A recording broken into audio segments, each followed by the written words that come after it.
តំបន់អរ៉ៃគឺជាឋានសួគ៌ដែលអ្នកចូលចិត្តការធ្វើដំណើរផ្សងព្រេងពងប្រាថ្នាចង់ស្គាល់និងចង់ឃើញពីទេសភាពដ៏ស្រស់ស្អាតអស្ចារ្យប្រៀបបានដូចជាឋានសួគ៌ក៏ជាតំបន់មួយដែលខ្ញុំចូលចិត្តមកលេងជាងគេនៅក្នុងទឹកដីនៃខេត្តកោះកុងនេះក៏ព្រោះតែអរ៉ៃគឺមានទេសភាពព្រៃភ្នំពពកអាប់ជាមួយនឹងទឹកជ្រោះធម្មជាតិស្អាតជាច្រើនកន្លែងហើយសប្តាហ៍ផ្លូវធ្វើដំណើរមកកាន់តំបន់អរ៉ៃគឺមានការអភិវឌ្ឍបានល្អប្រសើរច្រើនហើយអញ្ចឹងសម្រាប់បងប្អូនយើងដែលចង់ឃើញចង់ស្គាល់ពីតំបន់អរ៉ៃដែលស្ថិតនៅក្នុងជ្រលងភ្នំនៃឧទ្យានជាតិជួរភ្នំក្រវាញដ៏អស្ចារ្យមួយនេះបងប្អូនអាចសម្រេចចិត្តបាននៅដើមរដូវវស្សានេះគឺជាពេលវេលាដែលអរ៉ៃកំពុងតែបញ្ចេញនៅសម្រស់ដ៏អស្ចារ្យដែលមានទេសភាពប្រៀបបានដូចជាឋានសួគ៌ហើយបងប្អូនមកលេងនៅតំបន់អរ៉ៃកុំព្រួយបារម្ភរឿងកន្លែងស្នាក់នៅពេលនេះអរ៉ៃគឺសម្បូរទៅដោយ resort ស្អាតជាច្រើនមែនទែនដែលមានទីតាំងស្ថិតនៅក្នុងជ្រលងភ្នំនៃតំបន់អរ៉ៃផ្ទាល់តែម្ដង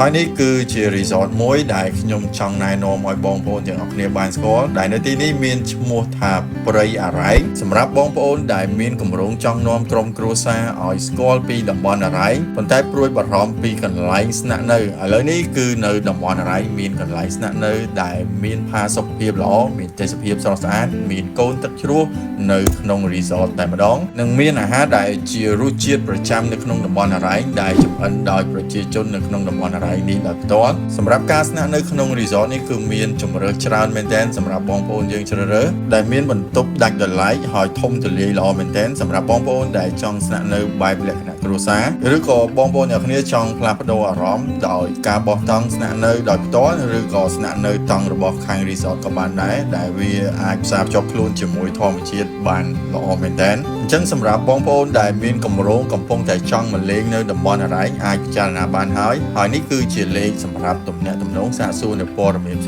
សេងបងប្អូនមកលេងនៅតំបន់អរ៉ៃនៅក្នុងដើមរដូវវស្សានេះមិនត្រឹមតែបានឃើញនៅទេសភាពដ៏ស្រស់ត្រកាលទេនៅក្នុងតំបន់អរ៉ៃនៅក្នុងរដូវនេះគឺកំពុងតែប្រមូលនៅផលទុរេនបងប្អូនដែលជាទុរេនធម្មជាតិរបស់បងប្អូនប្រជាជននៅក្នុងតំបន់អរ៉ៃដាំដោយផ្ទាល់សប្តាហ៍នេះបើសិនជាបងប្អូនទាំងអស់គ្នាមិនទាន់មានគម្រោងថាទៅលេងតំបន់ណាទេអាចពិចារណាមកលេងតំបន់អរ៉ៃបានអញ្ចឹងបងប្អូនដែលមកលេងនៅតំបន់អរ៉ៃនៅដើមរដូវវស្សានេះមិនត្រឹមតែបានឃើញនៅទេសភាពដ៏ស្រស់ត្រកាលទេថែមទាំងបានភ្លក់នៅរសជាតិទុរេនធម្មជាតិដែលស្ថិតនៅក្នុងតំបន់អរ៉ៃនេះទៀតហើយវីដេអូចែករំលែកពីតំបន់អរ៉ៃនាដើមរដូវវស្សារបស់ខ្ញុំគឺមានតែប៉ុណ្្នឹងទេអរគុណបងប្អូនទាំងអស់គ្នាសម្រាប់ការតាមដានទស្សនាតាំងពីដើមរហូតមកដល់ចប់ជួបគ្នាជាមួយខ្ញុំនៅវីដេអូថ្មីជាបន្តទៀតអរគុណច្រើនជម្រាបលាបាយបាយ